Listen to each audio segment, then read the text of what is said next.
This is The Coach's Show, an in-depth look at the plays, players, and people that make this franchise great.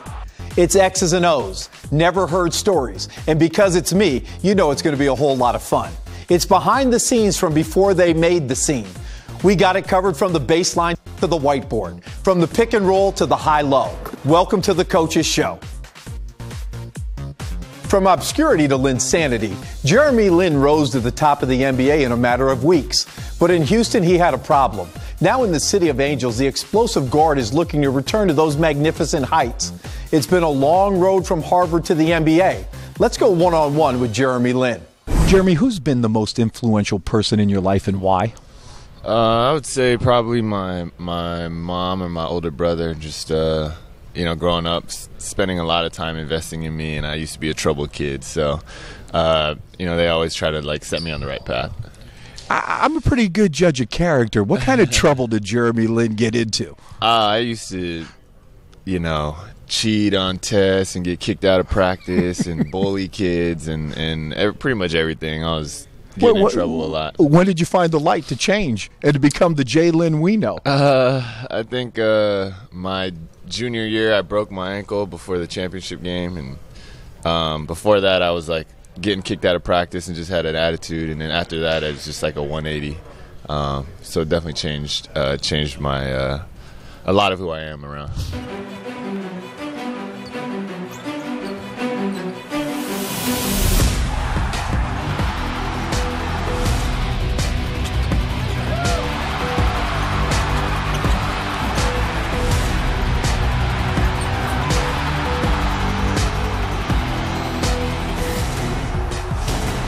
What's been your greatest basketball achievement thus far? I think the obvious answer is New York and what happened there. But one thing I'm I rank pretty high up there, as well as winning state my senior year in high school, and no one thought we were even going to make it close to the state championship game, and it was pretty cool. They didn't even know if we were going to win our own section or whatever. Give me the Jeremy Lin go-to move. We need a bucket. Depends how they're playing me, but up, taking away all your airspace. The one-on-one move would just be hesitation right.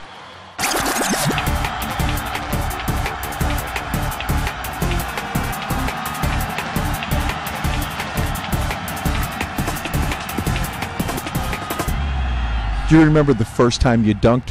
Where, when, and how? Take us through it. It was during the summer between my sophomore and junior year. We were at this middle school playing Sunday night basketball. There's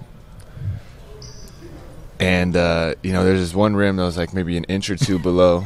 So we've all had those. Yeah. So I kept trying, and then I finally got it. And I just remember that night I was so happy I couldn't really even sleep. I was like, man, I dunked. And for a kid, it's a big deal. For an Asian kid, it's even a bigger deal. No doubt. So tell me this: who's had the most vicious dunk on you?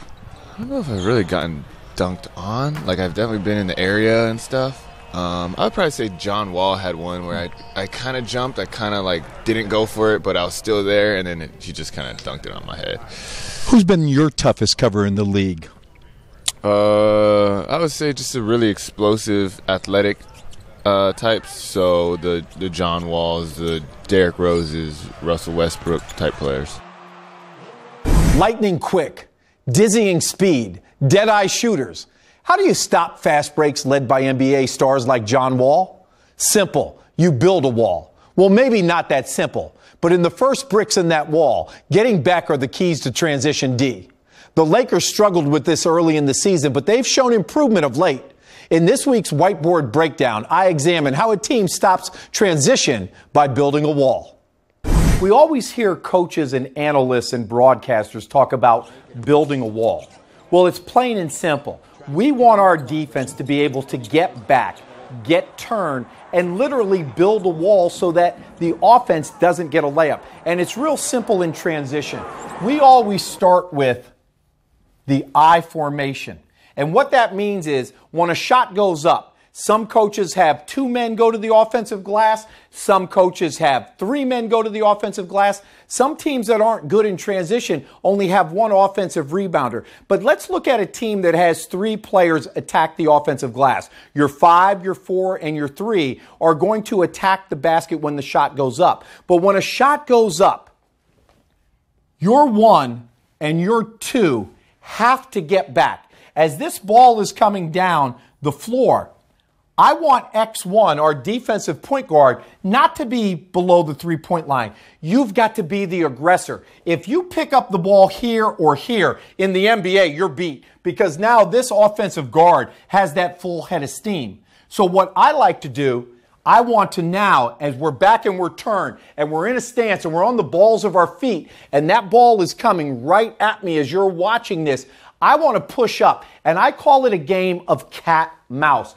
As this guard comes up, and again, KYP, know your personnel. Is he a righty? Is he a lefty? Should I sit on his left hand? Should I force him to the right or vice versa? But the bottom line is, if you don't know or you forget in the heat of war, you've got to square yourself up. And what you're doing by picking up and pushing, you're buying time for your teammates that are also your 3, your 4, and your 5. They've got time now to come back and to get turned. The key building a wall is that once everybody gets back and gets turned, that there is a wall here when the ball's on top. When the ball gets passed on the wing, we want to build a wall here and allow no middle drives. If you can pin to the front and pin to the sideline, you've built that wall, because the worst thing offensively is when a guard from the wing dribble drives into the middle, because now multiple defenders have to come help. That's going to leave an open shooter in the deep corner, the wing, or in the trail spot. So all good teams get back, get turned, talk, and they build a wall. 37%. Good defense and offense. Good play by Lin to step in front of the passing lane. On he works Levine. Byron Scott is a defensive-minded coach. So with that said, we know that transition defense will be a key all year long. That'll do it for this week's edition of Coach's Show. With me, the Coach Dave Miller. Thanks for watching. See you next time.